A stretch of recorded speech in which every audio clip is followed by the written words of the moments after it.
From New York, this is Democracy Now!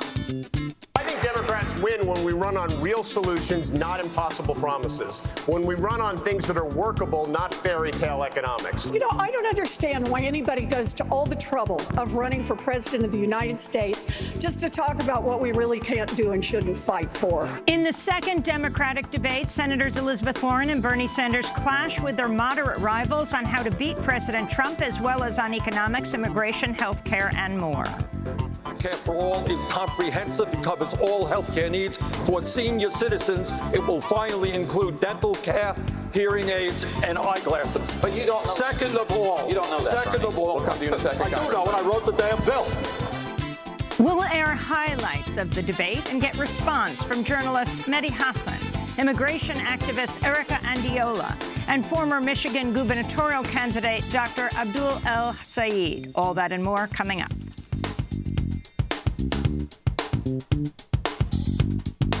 Welcome to Democracy Now!, democracynow.org, the War and Peace Report. I'm Amy Goodman. 10 candidates vying for the 2020 Democratic nomination took the stage in Detroit last night in the first of a two-night CNN-hosted debate. The evening was billed as the first showdown between the two leading progressives in the race, Senators Bernie Sanders and Elizabeth Warren. But the two agreed on all major issues and instead fended off criticism from the more moderate candidates in the race. CNN anchor Jake Tapper asked Bernie Sanders to respond to former Congressmember John Delaney's assertion that Sanders' cornerstone health care proposal, Medicare for All, which seeks to offer free public health care for all Americans, was bad policy. You're wrong.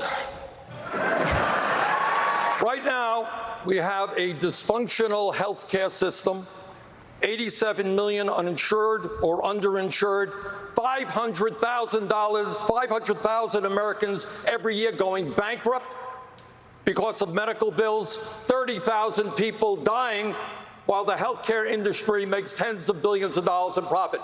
Senator Elizabeth Warren, who also supports Medicare for All, touted her progressive track record taking on Wall Street. She rubbed her hands together when host Don Lemon noted her proposal for imposing a 2% tax on the ultra-wealthy would include John Delaney's $65 million personal fortune. Warren also urged Democrats not to act out of fear in the upcoming elections. We can't choose a candidate we don't believe in just because we're too scared to do anything else. And we can't ask other people to vote for a candidate we don't believe in. Democrats win when we figure out what is right and we get out there and fight for it. South Bend, Indiana Mayor Pete Buttigieg, meanwhile, questioned why Democrats were reluctant to implement major structural reforms that would reshape voting laws or the Supreme Court. When I propose the actual structural democratic reforms that might make a difference, end the Electoral College, amend the Constitution if necessary to clear up Citizens United, have D.C. actually be a state, and depoliticize the Supreme Court with structural reform, people look at me funny, as if this country were incapable of structural reform. Does anybody really think we're going to overtake Citizens United without constitutional action? This is a country that once changed its constitution so you couldn't drink, and then change it back because we changed our minds about that. And you're telling me we can't reform our democracy in our time? Thank you, Mayor. We have to, or we'll be having the same argument 20 years from now. On foreign policy, Sanders and Buttigieg both called for an end to the Afghan war. Senator Sanders also called for the U.S. to work with the international community, saying, quote, "What we need is a foreign policy that focuses on diplomacy, ending conflicts by people sitting at a table, not by killing each other. As President of the United States, I'll go to the United Nations and not denigrate it," he added. After Headlines will host a roundtable on last night's debate. Meanwhile, Detroit activists rallied ahead of last night's debate, calling on presidential candidates to visit 48217, which refers to the zip code for Southwest Detroit, a low-income area that's one of the hardest hit by fossil fuel pollution. Detroit Congressmember Rashida Tlaib joined labor unions and community activists as they marched to demand a Green New Deal. This is Pamela Owens-Moore, a member of SEIU Local 1, which represents janitors and other service workers. We can't win better future for working people if our neighborhoods are struggling with pollution, if our water is undrinkable, if our families are unhealthy, and our homes are disastered by extreme weather events. I always say, I'm a janitor, and most of these in purple are janitor and security. But I want the city to know this about me. I take out your garbage, but I ain't none of your trash. North Korea launched 2 short-range ballistic missiles, according to reports from South Korea, the second time in less than a week that North Korea has tested weapons in a move that South Koreans say is counterproductive to easing tensions on the peninsula. The U.S. and South Korea are preparing for joint war games next month, the possible motivation for the tests. Meanwhile, the U.S. says it's hoping more denuclearization talks with North Korea will take place soon following Trump's vow to resume negotiations during his trip to meet with Kim Jong-un at the demilitarized zone last month. Amnesty International is calling on Egypt to end cruel and inhumane conditions at Cairo's Al Gharaib prison, where around 130 prisoners have been on a mass hunger strike for over 6 weeks. Many of the prisoners say they have not been allowed visitation with families or lawyers in more than 2 years since their arrest. Amnesty International says prison authorities have retaliated against the hunger strikers by beating them and applying electric shocks with tasers. Prisoners were also subject to enforced disappearances before they were referred to trial. The death of former Egyptian President Mohamed Morsi in June cast a renewed spotlight on the horrific conditions faced by prisoners in Egypt. Morsi had been imprisoned at Al Gharaib for nearly 6 years following his ouster in a military coup led by now President Abdel Fattah al-Sisi. General John Hyten, Trump's nominee to be the next vice chair of the Joint Chiefs of Staff, faced questioning by senators on the Armed Services Committee Tuesday. Hyten has been accused by Colonel Catherine Spletstoser of making non-consensual sexual contact with her, including on a work trip in 2017, when she alleges Hyten forcibly kissed her, rubbed against her body until he ejaculated. Hyten has denied the allegations. Arizona Republican Senator Martha McSally, who earlier this year shared her story of being raped while serving in the military, defended Hyten and said the allegations were fabricated. Meanwhile, Iowa Republican Senator Joni Ernst, who this year revealed she was raped when she was a college student, expressed doubts about Hyten's judgment and questioned why he reprimanded his accuser. After the hearing, Colonel Spletstoser told reporters Hyten had lied under oath. Senators Elizabeth Warren and Kirsten Gillibrand have called for the colonel to testify publicly before moving ahead with a confirmation vote. In Virginia, a state delegate disrupted a speech by President Trump protesting his racist and anti-immigrant policies amidst the ongoing outrage over Trump's racist attacks on House Oversight Chair Elijah Cummings in the city of Baltimore. Trump was addressing an event in Jamestown marking the beginning of self-government in the U.S. in 1619, which is also the same year the first slaves arrived in the country. This is Virginia State Delegate Ibrahim Samira. Americans govern ourselves, and so help us God, we always will. Right here in Virginia, your predecessors. President, you can't send us back. Virginia is our home. Mr. President, you cannot send us back. Virginia is our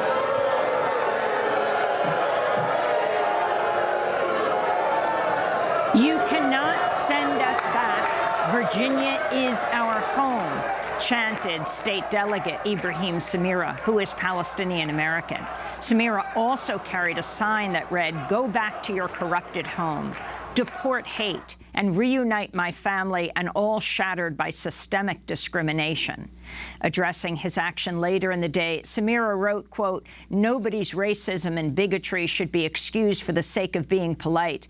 The man is unfit for office and unfit to partake in a celebration of democracy, representation, and our nation's history of immigrants," he said. Black legislators from Virginia boycotted Trump's Jamestown appearance. President Trump continued to attack Congressmember Cummings as a damning report by his House Oversight Committee this week revealed one of candidate Trump's 2016 energy speeches was reviewed by senior officials from the United Arab Emirates and Saudi Arabia. The Trump administration has virtually obliterated the lines normally separating government policymaking from corporate and foreign interests, reads the House report. The edits were handled by Trump associate Tom Barrack with the help of campaign manager Paul Manafort, who's currently serving a nearly 8-year prison sentence. According to the report, Barrack also lobbied Trump to become a special Middle East envoy and made plans to help Saudi Arabia build nuclear power plants through his private equity firm. California Governor Gavin Newsom signed a bill Tuesday that'll require presidential and gubernatorial candidates to release 5 years of tax returns before they can appear on the state's primary ballot. That information would be made public. The law will, however, not stop a candidate from being listed in the general election, meaning voters could still cast a ballot for Trump if he wins the Republican nomination. In a statement, Governor Newsom said, "These are extraordinary times, and states have a legal and moral duty to do everything in their power to ensure leaders seeking the highest offices meet minimal standards and to restore public confidence. This bill will shed light on conflicts of interest, self-dealing, or influence from domestic and foreign business interests," he said. In Chicago, anti-violence activists from the group Mothers Against Senseless Killings are searching for answers after 2 mothers, both members of their group, were killed in a drive-by shooting Friday night. 26-year-old Chantel Grant and 36-year-old Andrea Studemeyer were shot on the street in the very spot where volunteers from Mothers Against Senseless Killings regularly gathered with their children to play and advocate for a safer community. A member of the community group called the street a sacred ground and a haven that was built by moms. An investigation is ongoing. 2 men were injured in the shooting, and police say one of them may have been the intended target.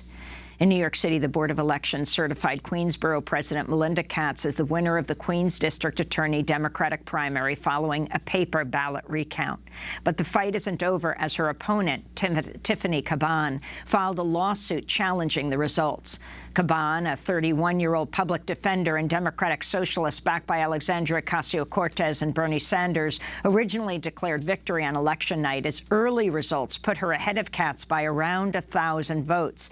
Now just 60 votes separate the two. Caban's campaign says around 100 ballots were improperly dismissed during the count. In Kentucky, local residents have been coming out to support miners who are blocking a train carrying coal from a mine by occupying the railroad.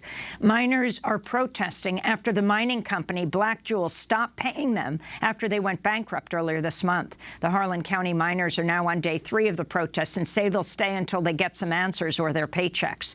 Sunrise Movement supported the workers' action, writing, "The coal and mining industry isn't sustainable, but when these companies go under, the workers just trying to put food on the table don't deserve to suffer the consequences. We need a Green New Deal to provide the safe and sustainable green jobs our workers deserve," they said. And in New Mexico, children on the U.S. and Mexican sides of the border wall were able to play together after 2 California professors installed a cross-border seesaw that fits through the steel slats separating the 2 countries. The idea for the teeter-totter wall came from architecture professor Ronald Rael and design professor Virginia Sanfratello, who originally conceived the project in 2009. "The wall became a literal fulcrum for U.S.-Mexico relations," said Rael. "Actions that take place on one side have a direct consequence on the other side," he added. And those are some of the headlines. This is Democracy Now!, democracynow.org, The War and Peace Report. I'm Amy Goodman. And I'm Juan Gonzalez. Welcome to all of our listeners and viewers across the country and around the world. 10 Democratic presidential candidates took to the stage in Detroit, Michigan, Tuesday night for the first of a 2-night debate hosted by CNN. The evening was billed as the first showdown between the 2 leading progressives in the race, Senators Bernie Sanders and Elizabeth Warren. But the 2 never criticized each other and spent much of the evening fending off attacks by a group of moderate rivals, including former Maryland Congressman John Delaney. This is Elizabeth Warren. Democrats win when we figure out what is right and we get out there and fight for it. I am not afraid. And for Democrats to win, you can't be afraid either. Congressman Delaney, your response? So I think Democrats win when we run on real solutions, not impossible promises. When we run on things that are workable, not fairy tale economics. You know, I don't understand why anybody goes to all the trouble of running for president of the United States just to talk about what we really can't do and shouldn't fight for. Our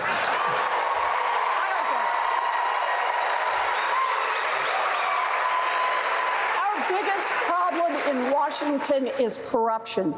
It is giant corporations that have taken our government and that are holding it by the throat. And we need to have the courage to fight back against that. And until we're ready to do that, it's just more of the same. Most of the two Democratic primary debates began with an extended discussion on health care. This is CNN's Jake Tapper. Senator Sanders, let's start with you. You support Medicare for all, which would eventually take private health insurance away from more than 150 million Americans in exchange for government-sponsored health care for everyone.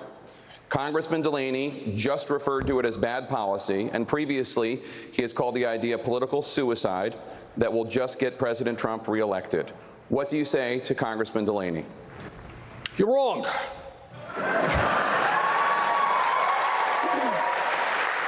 Right now, we have a dysfunctional health care system, 87 million uninsured or underinsured, $500,000 Americans every year going bankrupt because of medical bills, 30,000 people dying while the healthcare industry makes tens of billions of dollars in profit. 5 minutes away from here, John, is a country. It's called Canada. They guarantee health care to every man, woman, and child as a human right. They spend half of what we spend. And by the way, when you end up in a hospital in Canada, you come out with no bill at all. Health care is a human right, not a privilege. I believe that. I will fight for that. Thank you, Senator Sanders. Congressman Delaney? Well, I'm right about this. We can create a universal health care system to give everyone basic health care for free, and I have a proposal to do it. But we don't have to go around and be the party of subtraction and telling half the country who has private health insurance that their health insurance is illegal. My dad, the union electrician, loved the health care he got from the IBEW. He would never want someone to take that away. Half of Medicare beneficiaries now have Medicare Advantage, which is private insurance, or supplemental plans. It's also bad policy. It'll underfund the industry. Many hospitals will close, and it's bad policy. Senator Warren? So look, let's be clear about this. We are the Democrats. We are not about trying to take away health care from anyone. That's what the Republicans are trying to do. And we should stop using Republican talking points in order to talk with each other about how to best provide that health care. Now, I want to have a chance to tell the story about my friend, Addie Barkin. Addie is 35 years old. He has a wife, Rachel. He has a cute little boy named Carl. He also has ALS, and it's killing him. Addie has health insurance, good health insurance. This is somebody who has health insurance and is dying. And every month, he has about $9,000 in medical bills that his insurance company won't cover. His wife, Rachel, is on the phone for hours and hours and hours begging the insurance company, please cover what the doctors say he needs. He talks about what it's like to go online with thousands of other people to beg friends, family, and strangers for money so he can cover his medical expenses. The basic profit model of an insurance company is taking as much money as you can in premiums and pay out as little as possible in health care coverage. That is not working for Americans across this country. So that is Senator Elizabeth Warren, and before that, former Congressmember Delaney and Bernie Sanders. We begin today's show in Michigan, where the first of the two nights of the presidential primary debate are taking place. But we're going to Ann Arbor to speak with Dr. Abdul El-Sayed. He ran for governor in Michigan last year, and in September of 2018, he founded the Political Action Committee, Southpaw, Michigan, to help elect other progressive candidates in Michigan. So, Doctor, they started with health care. Your response? That is the place to start. I spent the last 18 months of my life while I was running talking to people about the issues that they talk about with their families at the dinner table. And there is no doubt that among folks who are suffering chronic diseases, the kind that most Americans are suffering from, they are frustrated with a private health insurance system that is just not working for them. Instead, it's working for the CEOs who are making tens of millions of dollars a year on a system that is intended to squeeze profits out of people who are sick, and that's just not working. And so if we don't have real solutions to that problem, then the question has to be, what are we doing here? And Dr. Osei, in terms of some of the moderate Democratic candidates kept pointing to the existing private health insurance system that many people were satisfied, especially union negotiated plans. But the reality is that there are major problems, as both Senator Sanders and Elizabeth Warren said, about not only the skimpiness of some of this coverage, but also the complexity, what people have to go through to get their insurance companies to pay bills. Yeah, so, there's this Republican talking point that unfortunately has crept into the mouths of a lot of quote-unquote moderate Democrats, and it says that progressives want to take away your health insurance. Now, here's the thing. I love ice cream. And if somebody gave me an extremely soggy cone with, a little bit of vanilla on it, and then said, you know what, actually, let me take that back and let me give you a really nice double scoop with all your favorite flavors, I'd be pretty happy about that. Now, in the process, they might take away my ice cream. And that's exactly what these moderate Democrats are saying.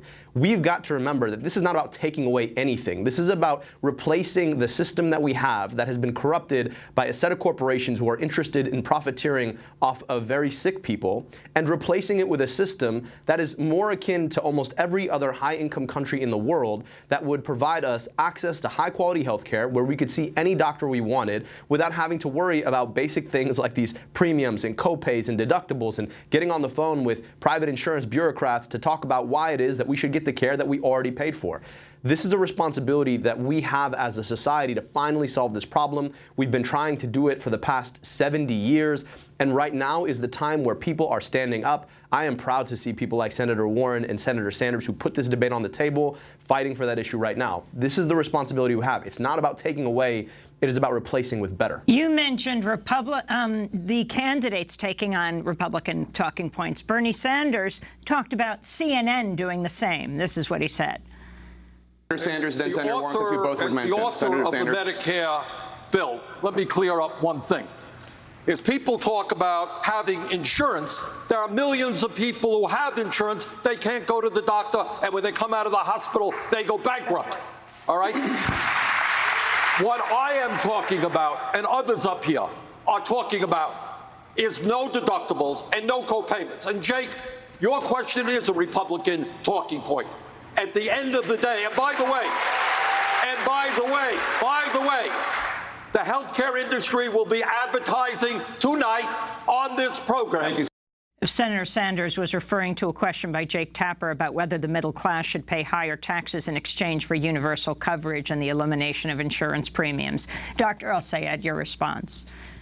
Well, look, you have a situation in our country right now where you have huge corporations that are making billions of dollars every year who pay zero in their taxes. Now, they want to have the rights of corporations, but they don't want of people, but they don't want to have the responsibilities. And what we have to ask ourselves is, what does it look like if an Amazon was to pay the highest tax rate in this country, which is about 37%? They'd be paying $4 billion a year in taxes. Now, if all of those Fortune 500 corporations did the same, they weren't exploiting these tax loopholes that allow them to move money offshore and then get credit for it, what would it look like in terms of the money that we bring in? I think Senator Warren talked a lot about her wealth tax in some pretty important ways, because that generates the kind of fuel for programs like Medicare for All. This idea that there's this zero sum, that the middle class is going to have this tax increase, and all of a sudden their health care is going to get taken away. These are unfortunately Republican talking points. And one more point.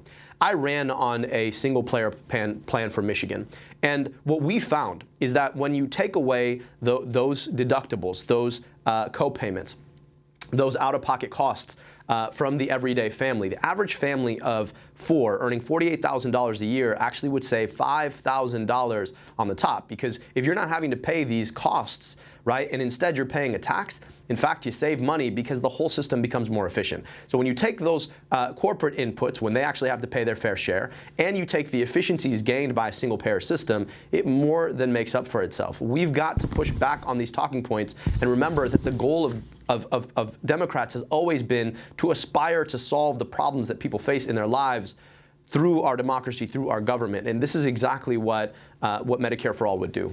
We're going to break and then come back to our discussion as well as be joined by other guests. We're speaking with Dr. Abdul El-Sayed, former candidate in Michigan's Democratic gubernatorial primary election. In 2018, he founded the Political Action Committee Southpaw Michigan to help elect other progressive candidates in Michigan. We're talking about the Democratic presidential primary debate. The next one is tonight. We'll be covering that tomorrow. Stay with us.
Passerby by Mariachi Los Comperos. This is Democracy Now! I'm Amy Goodman with Juan Gonzalez.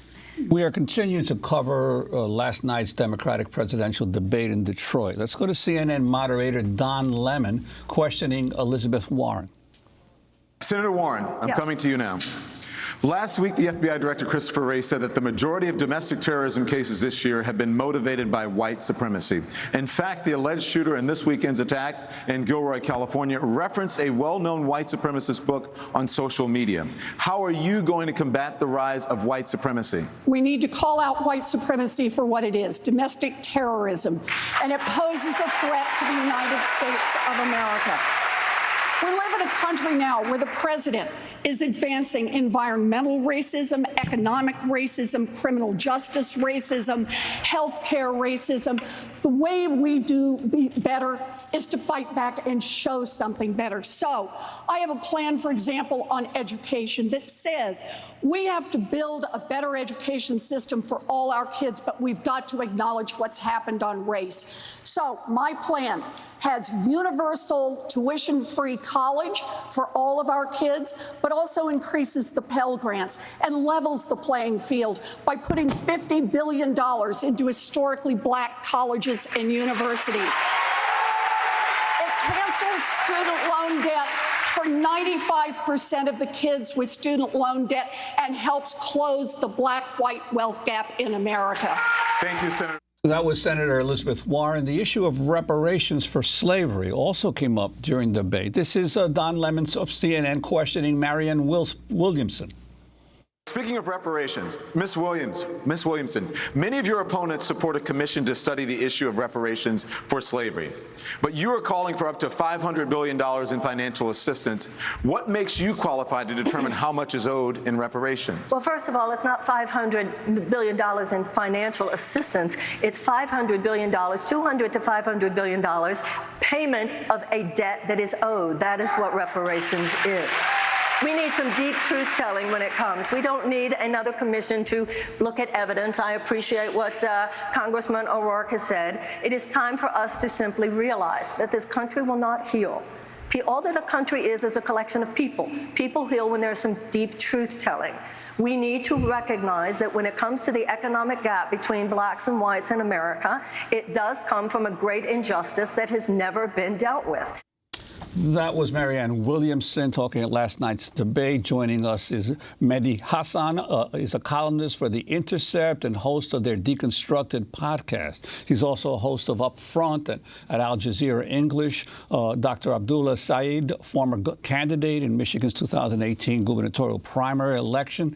In September of 2018, he founded the Political Action Committee Southpaw Michigan to help elect other progressive candidates in Michigan. And from Phoenix, Erica Mendiola, Chief Advocacy Officer for Raíces, the Refugee and Immigrant Center for Education and Legal Services. And I want to start with Mehdi Hasan. Now, I've been watching these presidential debates. I hate to say it now, going back to the first one between John F. Kennedy and Richard Nixon back in 1960. I've never seen so much emphasis in a debate on the issue of race and white supremacy and what presidential candidates might do about it. I'm wondering your reaction to the exchanges last night on this issue.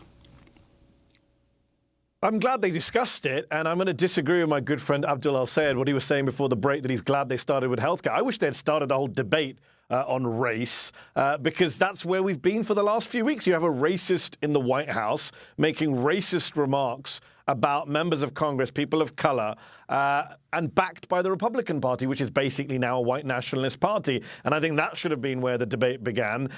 It's amazing that we didn't talk about that at the top of the debate. It's amazing we didn't talk about impeachment at all across the whole of last night. It didn't come up even once. But I'm glad they got to it eventually. And Elizabeth Warren put it best when she said white supremacy is a domestic terrorism. It's not said often enough. Marianne Williamson talked about reparations in the clip you played. I wish someone other than Marianne Williamson, who's a little bit kooky, let's be honest, and isn't really going to be President of the United States or Vice President of the United States, had made that case, although she did so eloquently and passionately. I'll give her that. But yes, we do need to talk about these subjects more often. You know, CNN talked about immigration reform, I think was their second subject of the debate. And I tweeted last night saying I wish the Democratic candidates, and there were only really two proper progressives up there, had answered by saying, you know what, let's talk about racism first, because it's racism that's underpinning this so-called immigration debate to begin with. But of course, as you've already mentioned, the framing of the debate was right-wing from start to finish. And on that issue of race, this is an issue that Dr. Al-Sayed knows well, the combining of race in environmental racism, healthcare and racism. As a former head of the health department in Detroit, I wanted to turn to moderator Dana Bash questioning Marianne Williamson. Ms. Williamson, what's your response on the Flint water crisis? My response on the Flint water crisis is that Flint is just the tip of the iceberg. I was recently in Denmark, South Carolina, where there is a lot of talk about it being the next Flint. We have an administration that has gutted the Clean Water Act. We have communities, particularly communities of color and disadvantaged communities all over this country, who are suffering from environmental injustice. I assure you, I lived in Grosse Pointe. What happened in Flint would not have happened in Grosse Pointe. This is part of the dark underbelly of American society. The racism, the bigotry, and the entire conversation that we're having here tonight, if you think any of this wonkiness is going to deal with this dark psychic force of the collectivized hatred that this president is bringing up in this country, then I'm afraid that the Democrats are going to see some very dark days. We need to say it like it is. It's bigger than Flint. It's all over this country. It's particularly people of color. It's particularly people who do not have the money to fight back. And if the Democrats don't start saying it, then why would those people feel that they're there for us? And if those people don't feel it, they won't vote for us, and Donald Trump will win. So that was Democratic candidate Marianne Williamson. Dr. Abdul Al-Sayed, this is a story you know very well. Combine these issues from race to health care to the poisoning of an American city. Flint. Yeah, look, I think Mehdi's right. There is no way to talk about health in America, or even healthcare in America, without appreciating the subtext about the question of who gets to have it and why. And in this country, we've had policy that has unfortunately said to us that we are going to allow the patterning of access to certain resources by race and also by socioeconomic position in accordance with where you sit in a particular framing of a history of racism in our country. I served the city of Detroit as health commissioner, and in my role, I had to rebuild a health department that had been shut down because a set of policies that took away the right to self-governance for people in the city of Detroit, just like happened in Flint. And I used to do a lot of work in 48217, that zip code that you talked about at the top of the hour, because that was the space where environmental racism was at its worst. You have this combining and concentration of the pollution that's put out in the air that people have to breathe, that literally we're burning black stuff from the ground into the lungs of children, and we don't think about that as a health issue. when we think about what we can do to address the systematic racism in our country, we have to remember that there is a 10 to 12-year life expectancy gap between a white American and a black American in this country. Solving that is about addressing what causes the ill health in the first place in places like 48217, in places like Flint, and also making sure that people have access to the ability to heal, which is what healthcare is. But the point that Mehdi made is a good one. We cannot ignore the way that race plays its role in shaping who gets to have basic things like healthcare. And when we stand up for something like Medicare for All, what we're saying is everybody ought to have it. It shouldn't matter how much you can pay for it. You should have it because you are a human and you are a resident of our country. We're also joined by Erica Andiola of Raíces. Erica, I wanted to get your reaction to the debate. It seemed to me that compared to the first round of debates, the Democratic candidates were a lot more muted in some instances on the issue of immigration and what their policies would be. I want to turn to an exchange between Montana Governor Steve Bullock and Senator Elizabeth Warren on immigration. This begins with a question from moderator Dana Bash. Governor Bullock, about 2/3 of Democratic voters and many of your rivals here for the nomination support giving health insurance to undocumented immigrants. You haven't gone that far. Why not? Look, I think this is a part of the discussion that shows how often these debates are detached from people's lives. We got 100,000 people showing up at the border right now. If we decriminalize entry, if we get health care to everyone, we'll have multiples of that. Don't take my word. That was President Obama's Homeland Security Secretary that said that. The biggest problem right now that we have with immigration, it's Donald Trump. He's using immigration to not only rip apart families, but rip apart this country. We can actually get to the point where we have both safe borders, where we have a path to citizenship, where we have opportunities for dreamers. And you don't have to decriminalize everything. What you have to do is have a president in there with the judgment and the decency to treat someone that comes to the border like one of our own. You know, I just Senator, like to add on this. He just said your plan is unrealistic. How do you respond? You know, I think that what we have to do is we have to be an America that is clear about what we want to do with immigration. We need to expand legal immigration. We need to create a path for citizenship, not just for dreamers, but for grandmas and for people who have been working here in the farms and for students who have overstayed their visas. We need to fix the crisis at the border. And a big part of how we do that is we do not play into Donald Trump's hands. That was Senator Elizabeth Warren, and before her, Montana Governor Steve Bullock. Erica Andiola, your response to the immigration portion of the debate. Yeah, I definitely think it was a different type of debate this time around. And I do think, you know, that the presence of Julian Castro in the last debate, in one of the last debates, was definitely a shift in the conversation, which I didn't see as much this time. And I really hope, you know, I actually was listening also to the debate around, trade policies. And to me, it's like, how are you not speaking to what are also the push factors? How are you not speaking to why is even the reason that we have people coming into the U.S. From countries that we have done so much in, either because of our trade policies or because we have, you know, been intervening in their government. And so a lot of these conversations are not, you know, coming up. And to me, you know, we keep going back to that same talking points of, we need a path to citizenship and we need to secure the borders. But in reality, there's a lot more to that. President Obama was exactly saying the same things when he was running for president. He came as a Democrat, deported millions and millions and millions of people. And now we're in this situation where that machine that he created was turned into a Trump machine, which is even worse for the immigrant community. And to me, it was just really, really shameful to see that none of the actual candidates are saying that. And to me, it's scary because I don't want to have another Democratic president that's going to act like Obama on immigration and that is not recognizing the reason why people are actually migrating here. I want to turn to Bernie Sanders on immigration.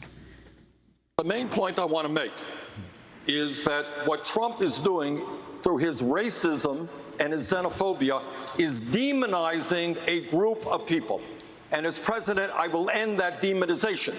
If a mother and a child walk thousands of miles on a dangerous path In my view, they are not criminals.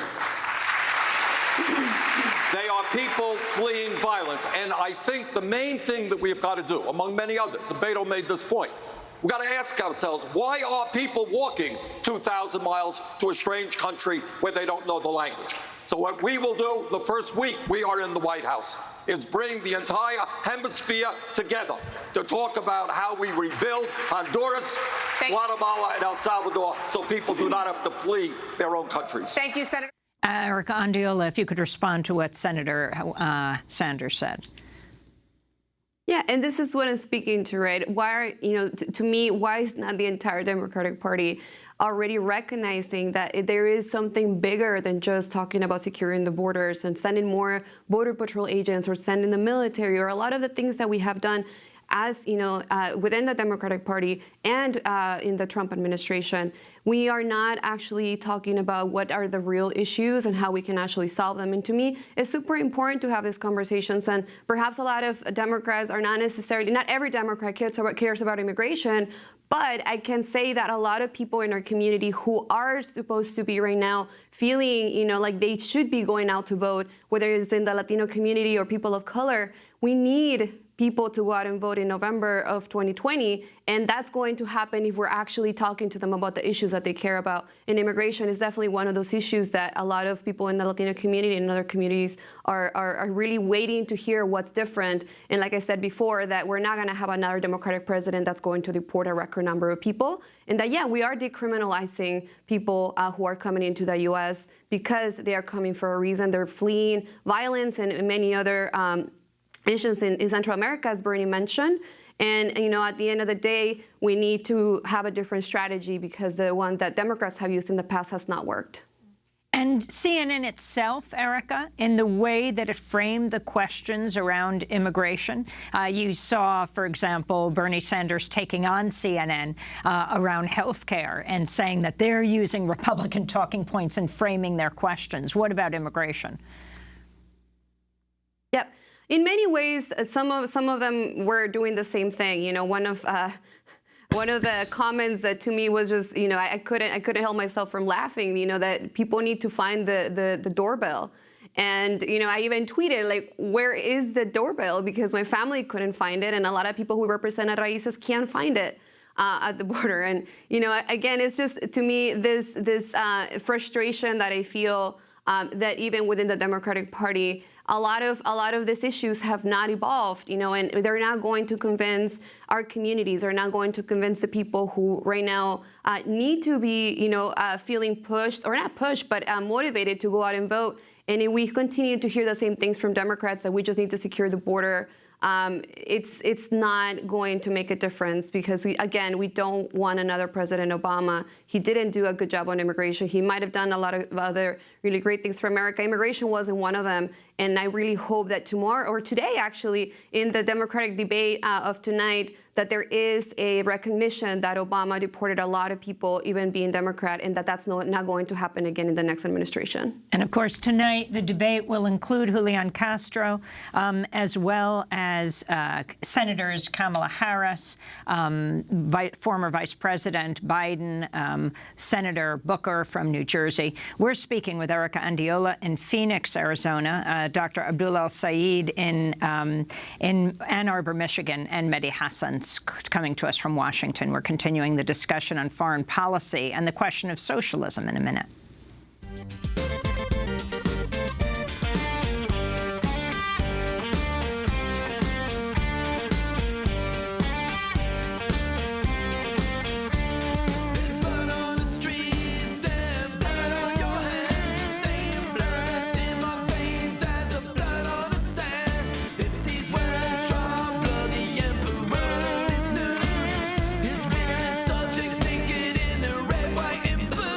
You're the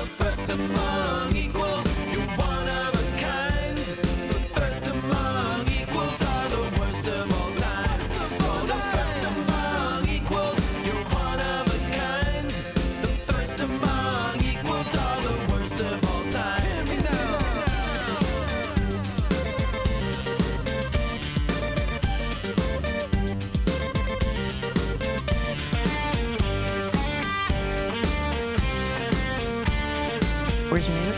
Is it? This is Democracy Now!, democracynow.org, The War and Peace Report. I'm Amy Goodman with Juan Gonzalez. Well, I want to go to another clip from Tuesday's Democratic debate. This is moderator Jake Tapper questioning former Colorado Governor John Hickenlooper. Governor Hickenlooper, you ran a Facebook ad that warned, quote, socialism is not the answer. The ad also said, quote, don't let extremes give Trump 4 more years. Are you saying that Senator Sanders is too extreme to beat President Trump? I'm saying the policies of this notion that you're going to take private insurance away from 180 million Americans who many of them don't want to give it. Many of them do want to get rid of it, but some don't. Many don't. Or you're going to, the Green New Deal, make sure that every American is guaranteed a government job if they want. That is a disaster at the ballot box. You might as well FedEx the election to Donald Trump. Thank you, Governor. Senator Sanders, you are a proud Democratic socialist. How do you respond to Governor Hickenlooper? Well, the truth is that every credible poll that I have seen has me beating Donald Trump, including the battleground states of Michigan, where I won the Democratic primary, Wisconsin, where I won the Democratic primary, and Pennsylvania. And the reason we are going to defeat Trump and beat him badly is that he is a fraud and a phony, and we're going to expose him for what he is. The American people want to have a minimum wage, which is a living wage, $15 an hour. I've helped lead that effort. The American people want to pay reasonable prices for prescription drugs, not the highest prices in the world. I've helped lead the effort for that as well. Thank you, Senator. Governor Hickenlooper, I want to bring you back to respond. So, again, I think if we're going to force Americans to make these radical changes, they're not going to go along. You throw your hands up, but you haven't I can do it. But you haven't implemented the plans. Us governors and mayors are the ones that we have to pick up all the pieces when suddenly the government's supposed to take over all these responsibilities and there's no preparation, the details aren't worked. You can't just spring a plan on the world and expect it to succeed. Senator Sanders. John, I was a mayor, and I helped transform my city. I have some practical experience. Second of all, interestingly enough, today is the anniversary of Medicare. 54 years ago, under Lyndon Johnson and the Democratic Congress, they started a new program. After 1 year, 19 million elderly people in it. Please don't tell me that in a 4-year period, we cannot go from 65 down to 55 to 45 to 35. This is not radical. This is what virtually every other country on earth does. We are. Thank you, Senator. I want to bring out. That was an exchange from last night's debate between Senator Bernie Sanders and former Colorado Governor John Hickenlooper. Mehdi Hasan, I'd like to bring you into the conversation. React to their exchange and to the reality that Donald Trump is trying to run against what he appears to believe is a tide of socialism sweeping across America. Well, on that line about what they want to run on, Pete Buttigieg had a good line last night about how whether you run as a socialist Democrat or as a conservative Democrat, the Republicans are going to call you crazy, left-wing, radical socialist. So run on what you believe in. Don't just run on what Republicans are going to say. And I thought that was a very good line from Pete Buttigieg. Just on Hickenlooper, though, let's take a step back. What is the point of John Hickenlooper? What is the point of John Delaney? What is the point of Tim Ryan? Why are they there on stage? It's irrelevant. I mean, let's be clear. It's a complete waste of time. They were there to act as kind of right-wing foils for Sanders and Warren on this kind of CNN entertainment debate. Delaney is polling at something like 0.7%. He's 14th in the race, and yet he got to speak more last night probably than he gets to speak at home on an average Tuesday night. It was absurd. And I just find this whole framing of the debate where you have, people asking, Hickenlooper, is Bernie Sanders too extreme? We have people, even here on this show, we've all internalized the rhetoric. We refer to them as moderates. Sorry, what is moderate about an out-of-touch multimillionaire like John Delaney? There's nothing moderate about him, because the implication, therefore, is that Warren and Sanders are extreme, when, in fact, when you look at the polling, Bernie Sanders and Elizabeth Warren are more in line with mainstream American opinion on health care, on tax cuts for the rich, on climate change, on immigration reform, than any of those candidates who are basically polling at 1% and represent the 1% on stage. I mean, you're right. The first question was framed to Bernie Sanders referencing John Delaney, which meant he would go second. I want to turn to the issue of nuclear weapons policy. This is the debate moderator, Jake Tapper.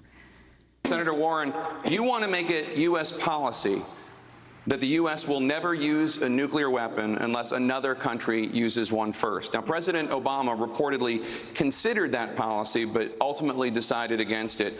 Why should the U.S. tie its own hands with that policy? Because it makes the world safer. The United States is not going to use nuclear weapons preemptively, and we need to say so to the entire world. It reduces the likelihood that someone miscalculates, someone misunderstands. Our first responsibility is to keep ourselves safe. And what's happening right now with Donald Trump, as they keep expanding the different ways that we have nuclear weapons, the different ways that they could be used, puts us all at risk. Governor Bullock, your response to Senator Warren's proposal to the U.S. never use a nuclear weapon first? I wouldn't want to take that off the table. I think America's strength, we have to be able to say that. Look. That's Montana Governor Steve Bullock and Senator Elizabeth Warren. Mehdi Hasan. I mean, Steve Bullock went on to talk about nuclear weapons, which reminded me of George W. Bush in his kind of folksy ways. Look, I'm glad Elizabeth Warren has moved to the left on foreign policy. Foreign policy, I wish we could have had a whole debate on foreign policy. I find the format of these debates so frustrating because you have a ludicrous number of candidates on stage, 10 candidates, and you're trying to touch on all these different issues across the course of the night. And I wish we could actually drill down into some of these issues in more depth. Like Abdul said, I'd love to have a healthcare debate where we could talk about that issue as a whole, a foreign policy debate where we can get into some of this stuff. We touched on Afghanistan last night and then moved on. We didn't even talk about Israel-Palestine. And on nuclear weapons, Elizabeth Warren is completely right to talk about, not having this ridiculous preemptive policy. Bernie Sanders has been the most progressive candidate on foreign policy by a mile. What's interesting about foreign policy in this Democratic election year, in these primary debates, is that in 2016, Bernie dominated on domestic policy. Now everyone else has kind of pulled his direction. Last night's debate was a reflection of how Bernie Sanders has dragged the Democratic Party leftwards over the last 3 years. But what's interesting is he hasn't dragged them leftwards on foreign policy yet. But he's moved out there. He's saying things about foreign policy. I'd love to have heard the candidates respond to Bernie's proposal last week that you use U.S. aid as leverage to force Benjamin Netanyahu to end the occupation. I'd love to have heard what the other 9 candidates, including Senator Warren, would have said about that. But we didn't get to Israel-Palestine. I guess lack of time, lack of interest. And very interestingly, this is Detroit. This is where Rashida Tlaib comes from. I don't know if that's what President Trump meant when he said she should go back to where she came from. But we're going to turn to this issue of foreign policy now when CNN's Jake Tapper asked South Bend Mayor Pete Buttigieg about the war in Afghanistan. Will you withdraw all U.S. service members by the end of your first year in office? We will withdraw. We have to. In your first year? Yes. Look, around the world, we will do whatever it takes to keep America safe. But I thought I was one of the last troops leaving Afghanistan when I thought I was turning out the lights years ago. Every time I see news about somebody being killed in Afghanistan, I think about what it was like to hear an explosion over there and wonder whether it was somebody that I served with, somebody that I knew, a friend, roommate, colleague. We're pretty close to the day when we will wake up to the news of a casualty in Afghanistan who was not born on 9/11. Governor Hickenlooper, you disagree. You've said that you're open to keeping some service members in Afghanistan beyond your first term. I look at it as a humanitarian issue, and with all due respect, you're looking at the condition of women. If we completely pull our troops out of there, you're going to see a humanitarian disaster that will startle and frighten every man, woman, and child in this country. And I don't think, we have troops in over 400 different locations around the world. Most of them are small. They're peacekeeping. They're not greatly at risk. We're going to have to be in Afghanistan. Look at the progress that's happened in that country. We're going to turn our backs and walk away from people that have risked their lives to help us and build a different future for Afghanistan and that part of the world. That was former Colorado Governor John Hickenlooper and South Bend Mayor Pete Buttigieg, their exchange over Afghanistan. I wanted to ask Mehdi Hasan, react to their exchange, and also that they talked about the U.S. troops in Afghanistan, but not much mention of all of the carnage and the deaths that have resulted from this disastrous long-term U.S. occupation there. Indeed. And, you know, just to go back to my earlier point, John Hickenlooper, why do we care what John Hickenlooper, the former governor of Colorado, thinks about Afghanistan? What does he actually know about Afghanistan? It's interesting, Pete Buttigieg speaking there as a former veteran, talking rightly about the fact that there are now people serving in Afghanistan who weren't born on 9/11, and we're going to have the first casualty at some stage, which will be deeply tragic and deeply frustrating. Although he said there he would have been get troops out. countless number of Afghan children who have died there who were born after 9/11. Very good point, Amy. And we never talk about the victims of American wars, even at a Democratic primary debate, because those people are unpeople. They just don't get covered, unfortunately, in the mainstream U.S. media or by Democratic presidential candidates, with some rare exceptions. And that's part of the problem. You know, there wasn't a proper discussion about endless wars. That was my problem with the debate format. We dipped in and out of subjects. We didn't take a big picture approach, which is, you know, what is U.S. foreign policy? What is it for? What is the next when is the next president going to use force? Under what circumstances? Which wars are we going to end? Hopefully, most of them, if not all of them. We kind of, you know, jumped in and out. Nuclear war, Afghanistan, you know, here and there. And, you know, asking people like Steve Bullock and John Hickenlooper what they're going to do when they're never going to be president and they know nothing about foreign policy.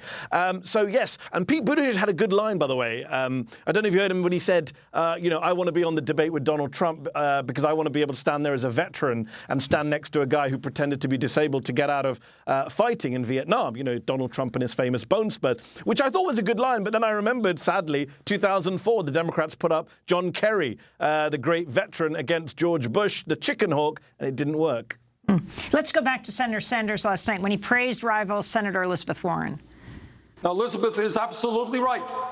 If anybody here thinks that corporate America gives one damn about the average American worker, you're mistaken. If they can save 5 cents by going to China, Mexico, or Vietnam, or any place else, that's exactly what they would do. As president, let me tell you what I will do. These guys line up at the federal trough. They want military contracts. They want all kinds of contracts.